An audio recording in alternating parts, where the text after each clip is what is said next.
Assalamualaikum warahmatullahi wabarakatuh. Perkenalkan, nama saya Tria Amalia Ismail dari kelas 1A, jurusan Pendidikan Bahasa Arab Fakultas Ilmu Tarbiyah dan Keguruan.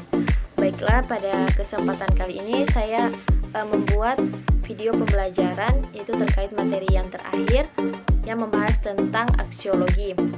Yang dalam hal ini saya mengambil sumber acuan dari jurnal yang berjudul Ontologi, Epistemologi, dan Aksiologi dalam Keilmuan, karya Muhammad Hifni.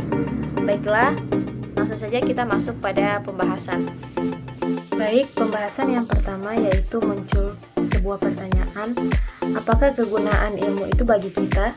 Tak dapat dipungkiri bahwa ilmu telah banyak mengubah dunia dalam memberantas berbagai termasuk penyakit kelaparan, kemiskinan, dan berbagai wajah kehidupan yang duka.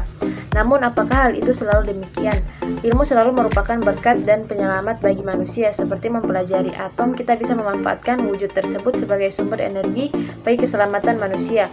Tetapi di pihak lain, hal ini bisa juga berakibat sebaliknya, yakni membawa manusia kepada penciptaan bom atom yang menimbulkan malapetaka. Landasan dalam tataran aksiologi adalah untuk apa pengetahuan itu digunakan, bagaimana hubungan penggunaan ilmiah dengan moral etika, bagaimana penentuan objek yang diteliti secara moral, bagaimana kaitan prosedur ilmiah dan metode ilmiah dengan kaidah moral. Demikian pula aksiologi pengembangan seni dengan kaidah moral, sehingga ketika seni tari dangdut memperlihatkan goyangnya di atas panggung yang ditonton halayak ramai, sejumlah ulama dan seniman menjadi berang. Berkaitan dengan etika, moral, dan estetika, maka ilmu itu dapat dibagi menjadi dua kelompok, yaitu ilmu bebas nilai dan teori tentang nilai. Berbicara tentang ilmu akan membicarakan pula tentang etika, karena sesungguhnya etika erat hubungannya dengan ilmu. Bebas nilai atau tidaknya ilmu merupakan masalah rumit. Jawabannya bukan sekedar ya atau tidak. Secara metafisik, ilmu ingin mempelajari alam, sedangkan di pihak lain terdapat keinginan agar ilmu mendasarkan pada pernyataan-pernyataan nilai berasal dari agama, sehingga timbullah konflik yang bersumber pada penafsiran metafisik yang berakumulasi pada pengadilan Inkuisisi Galileo pada tahun 1633 Masehi. Sementara vonis Inkuisisi mempengaruhi perkembangan berpikir di Eropa yang pada dasarnya mencerminkan pertentangan antara ilmu yang ingin bebas dari nilai-nilai di luar bidang keilmuan dan ajaran-ajaran atau agama. Pada kurun waktu itu, para ilmuwan berjuang untuk menegakkan ilmu yang berdasarkan penafsiran alam dengan semboyan ilmu yang bebas nilai. Latar belakang otonomi ilmu bebas dari ajaran agama dan luasa ilmu dapat mengembangkan dirinya. Dalam tatanan selanjutnya, tahap perkembangan ilmu ini berbeda pada ambang kemajuan karena pikiran manusia tak tertundukkan. Pada akhirnya, ilmu menjadi suatu kekuatan sehingga terjadilah dehumanisasi terhadap seluruh tatanan hidup manusia. Menghadapi fakta seperti ini, ilmu pada hakikatnya mempelajari alam dengan mempertanyakan yang bersifat seharusnya.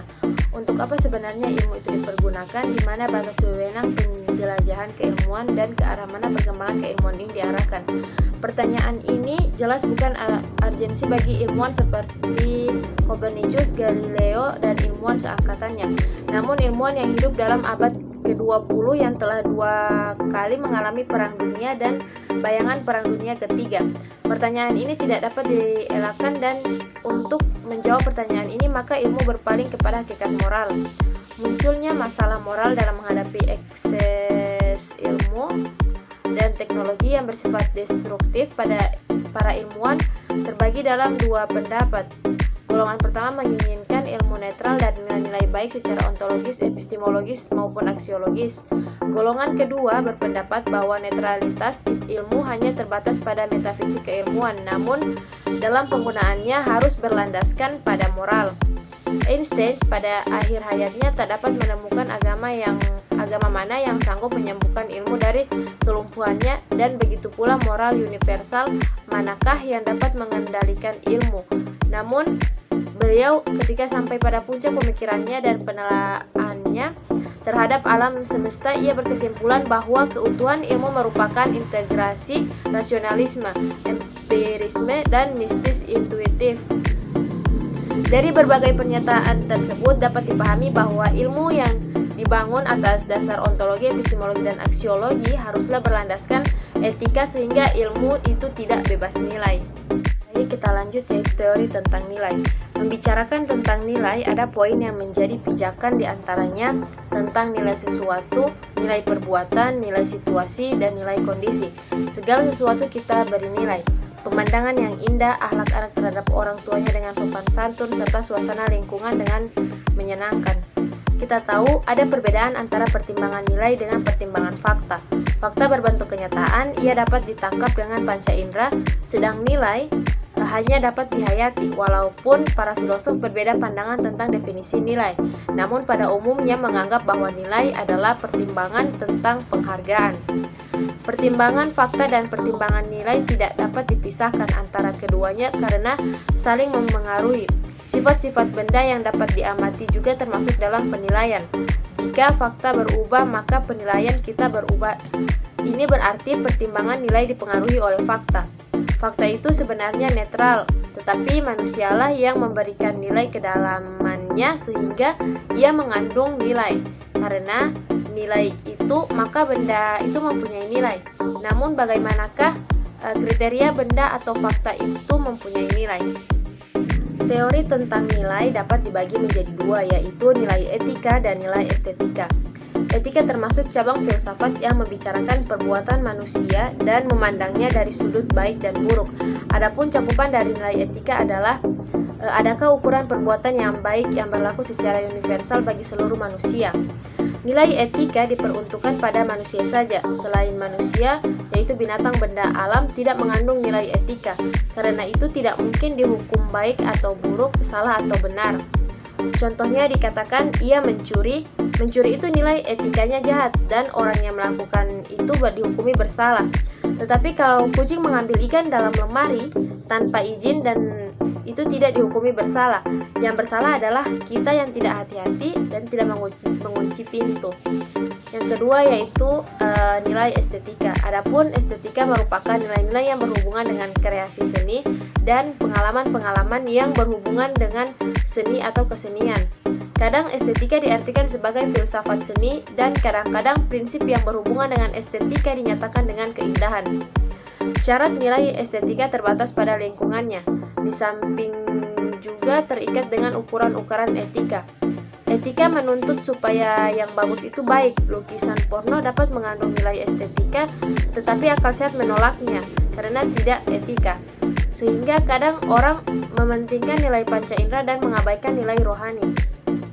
Orang hanya mencari nilai nikmat tanpa mempersoalkan apakah ia baik atau buruk. Nilai estetika tanpa diikat oleh ukuran etika dapat berakibat mudarat kepada estetika dan dapat merusak. Dari beberapa penjelasan di atas dapat disimpulkan bahwa penilaian baik dan buruk terletak pada manusia itu sendiri. Namun dalam Islam, penilaian baik dan buruk itu sesuatu mempunyai nilai yang pasti dan dapat dipertanggungjawabkan, yaitu Al-Quran dan hadis. Baik, pembahasan yang selanjutnya yaitu manfaat aksiologi. Aksiologi memberikan manfaat untuk mengantisipasi perkembangan kehidupan manusia yang negatif sehingga ilmu pengetahuan dan teknologi tetap berjalan pada jalur kemanusiaan.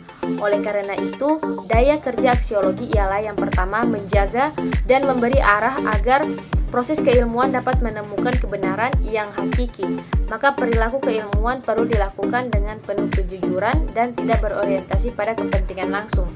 Yang kedua, dalam pemilihan objek penelaahan dapat dilakukan secara etis yang tidak mengubah kodrat manusia, tidak merendahkan martabat manusia, tidak menyampuri masalah kehidupan, dan netral dari nilai-nilai yang bersifat dogmatik, arogansi kekuasaan, dan kepentingan politik. Selanjutnya yang ketiga itu pengembangan pengetahuan diarahkan untuk meningkatkan taraf hidup yang memperhatikan kodrat dan martabat manusia serta keseimbangan kelestarian alam lewat pemanfaatan ilmu dan temuan-temuan universal. Baik, demikianlah video pembelajaran dari saya. Lebih dan kurangnya saya mohon maaf. Wassalamualaikum warahmatullahi wabarakatuh.